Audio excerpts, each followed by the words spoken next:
સ્વામી બાપાના લાડેલા BAPS સંસ્થાના નાના મોટા ભાઈ ભાઈ સર્વે કાર્યકરો,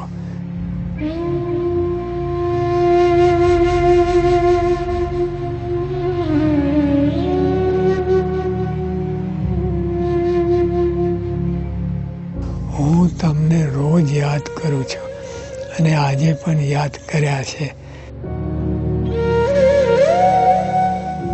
તમારા બધાની સેવા ભૂલાતી જ નથી.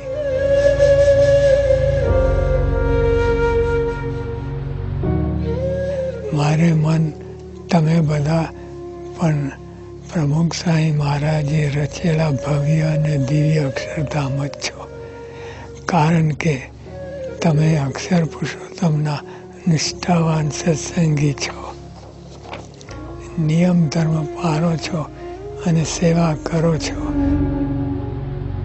તમારો જય હો, જય હો, જય હો.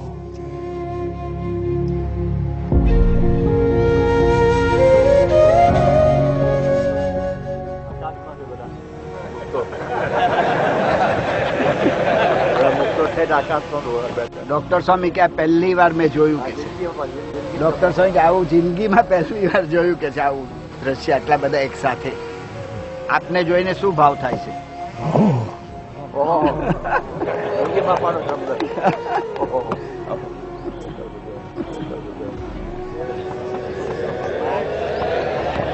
બાપા ઓહો બહુ બોલતા યોગી બાપા.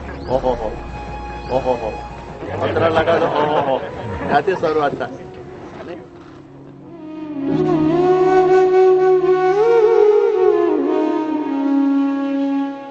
સ્વામી બાપા આ વખતે જ્યારે બોચાસનમાં બિરાજમાન હતા ત્યારે મધ્યસ્થ કાર્યાલયના સંતો સ્વામી બાપાને મળવા આવ્યા હતા અને કાર્યકર સુવર્ણ મહોત્સવ ઉજવવો કે નહીં એ પૂછવા આવ્યા હતા. ત્યારે સ્વામી આગ્રહપૂર્વક કહ્યું કે આ ઉત્સવ આપણે ઉજવવો જ છે. અને પછી બધા પણ રાજી થયા અને પછી બધાએ એ વખતે પહેલી વાર જઈ એ બોલ્યા અને ત્યાં બોલ્યા કે કાર્યકર સુવર્ણ મહોત્સવની જય. એટલે સ્વામી બાપા જય બોલ્યા અને પછી કીધું કે ફરી વાર બોલો, કાર્યકર સુવર્ણ મહોત્સવની જય.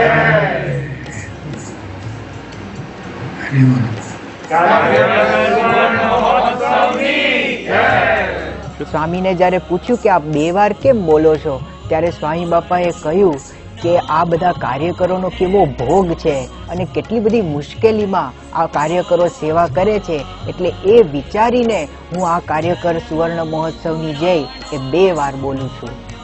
કાર્યકર સુવર્ણ મહોત્સવની જય. કાર્યકર સુવર્ણ મહોત્સવની જય. ત્યાં 11 વાગે પધાર્યા અને ત્યાં સેશન ચાલતું હતું ત્યારે સ્વામી બાપા આગળ આ બધા સમર્પિત હરિભક્તોના જે ગુણો, જે મહિમા, એ બધી વાત એ સ્વામી બાપા આગળ એ થતી હતી અને સ્વામી બાપા ખૂબ ધ્યાનથી અને એકાગ્રતાથી સાંભળતા હતા અને ખૂબ રસપૂર્વક સાંભળતા હતા. અને વચ્ચે વચ્ચે સ્વામી બાપાને પ્રશ્નો પણ પૂછાયા અને સ્વામી બાપાએ યોગ્ય ઉત્તર આપ્યા અને છેલ્લે બધું પૂરું થઈ ગયું પછી સ્વામી બાપાએ સામેથી માઇક માગ્યું. સ્વામી બાપાને કંઈક કહેવું હતું અને સ્વામી બાપાએ માઇક માગ્યું અને સ્વામી બાપા માઇકમાં બોલ્યા, બધા કાર્યકરોને ધન્યવાદ છે. આ રીતે સ્વામી બાપાએ બધાનો આભાર વ્યક્ત કર્યો. એટલે સ્વામી બાપા જ્યારે રૂમમાં હોય ત્યારે પણ આ બાલ અગ્રેસરોએ એક આખી સરસ બુકલેટ બનાવી છે અને એમાં અલગ અલગ કાર્યકરોના ગુણો એ લખવામાં આવ્યા છે. તો સ્વામી બાપા એ પણ રૂમમાં એમની રીતે શાંતિથી એ વાંચતા હોય છે. અને ગઈકાલે સ્વામી બાપાએ વાત કરી કે આ ગુણ કથનની આપ બુકલેટ વાંચો છો ત્યારે સ્વામી બાપાએ કીધું કે એમાં પહેલું અતુલભાઈનું છે. એટલે સ્વામી બાપાને યાદ પણ રહી ગયું છે કે કયો કોનો ગુણ કયા પેજ ઉપર છે.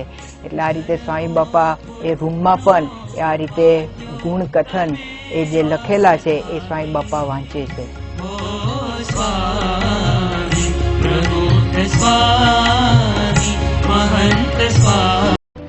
જય સ્વામિનારાયણ. સ્વામી બાપા, આ 2 દિવસનું દિવ્ય સન્નિધિ પર્વ અમારા સૌ માટે અમૂલ્ય અવસર બનીને આવ્યું. અમને આશ્ચર્ય તો ત્યારે થયું જ્યારે અમને ખ્યાલ આવ્યો કે આપે સ્વયં મધ્યસ્થ કાર્યાલયના સંતોને સતત 50 મિનિટ સુધી માર્ગદર્શન આપીને આ દિવ્ય સન્નિધિ પર્વનું આયોજન કરાવ્યું. અને બાપા, એ પણ અમદાવાદમાં હોસ્પિટલના માંદગીના બિછાનેથી. અમે આપના ઉપકાર કેવી રીતે ભૂલી શકીએ? બાપા, આપે અમારા માટે દૂધપાક બનાવ્યો, એ અમે હોંશે હોંશે જમીને રાજી થઈ ગયા. આપે આપની દેહી ક્રિયાને ઠેલીને પણ અમારા માટે દૂધપાક બનાવ્યો, એ પણ 91 વર્ષની ઉંમરે. ફોટા પડાવવા માટે આવીને ઉભા રહી ગયા. પણ અમને ક્યાં ખબર હતી કે 91 વર્ષની ઉંમરે આપને સતત બેસવું કેટલું તકલીફ ભરેલું છે. આપ છતાં 2 કલાક અને 26 મિનિટ સુધી સતત બેસી રહ્યા. સ્વામી, આપનો આ કેવો પ્રેમ! સ્વામી, આપ તો સદાય નિસ્વાદી મૂર્તિ છો, છતાં આપે દિવસના 7 નવા મેનુ અમારી માટે સિલેક્ટ કર્યા. અમે શું જમશું, કેવું જમશું, કેટલું જમશું તેની ચિંતા કરતા રહ્યા. અમે આપના પ્રેમને કેવી રીતે ભૂલાવી શકીશું? બાપા, આપ તો સાક્ષાત શ્રીજી મહારાજનું સ્વરૂપ છો. આપના દર્શનની એક ઝલક મેળવવા માટે લોકો તલપાપડ થાય છે. એવા આપે અમને આ 2.5 દિવસમાં 9 કલાક અને 26 મિનિટ સતત સુખ આપ્યું. અને બાપા, અમે તો વેરાન રણ જેવા. એમાં તો એકાદ વાદળી વરસે તોય આનંદની હેલી છવાઈ જાય. પણ આજ તો આપ અનરાધાર વરસ્યા અને હિંડોળે ઝૂલતા અમને આ રંગોત્સવની સ્મૃતિ આપી.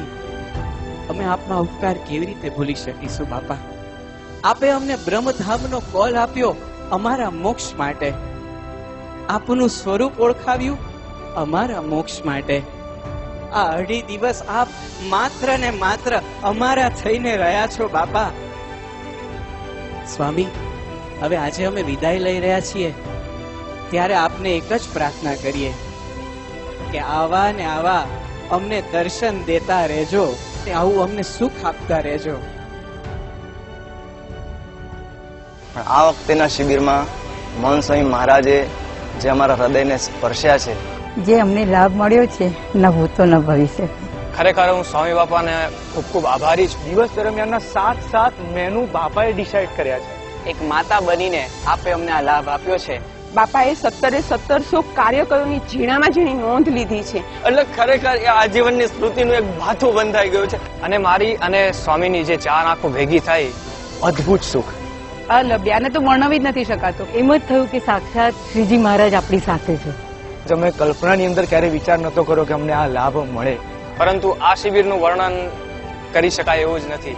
બધી જ જગ્યાએ દિવ્યતાનો અનુભવ મેં કરેલો છે. આ શિબિરમાં હું ન આવ્યો તો શું થાત, એ તો મને કલ્પનાની અંદર જ નથી આવતું. ક્યારેય નહીં ભૂલી શકાય એવી આ શિબિર છે. મારા કોઈ સાધન સ્વામી આપ સુધી પહોંચી શકે એમ નથી. આ ઋણ તો આપનું હું ચૂકવી જ નહીં શકું. થેન્ક યુ વેરી મચ બાપા. કદાચ આ શબ્દો નથી મારી પાસે કે હું કેવી રીતે આભાર માનું. કેવળ આપે કૃપા કરીને અમને આ લાભ આપ્યો છે, માટે સ્વામી આપના આભાર માનવા માટે અમારી પાસે કોઈ શબ્દો નથી. દિવ્ય સન્નિધિ પર્વ બરાબર સંતોષ થયો આપને? શું બાકી રહી ગયું? મળવું હતું, હજુ મળવું ભેટવું બધા. તમે મનમાં ના રાખશો તો શું થયું? રહેશે જ.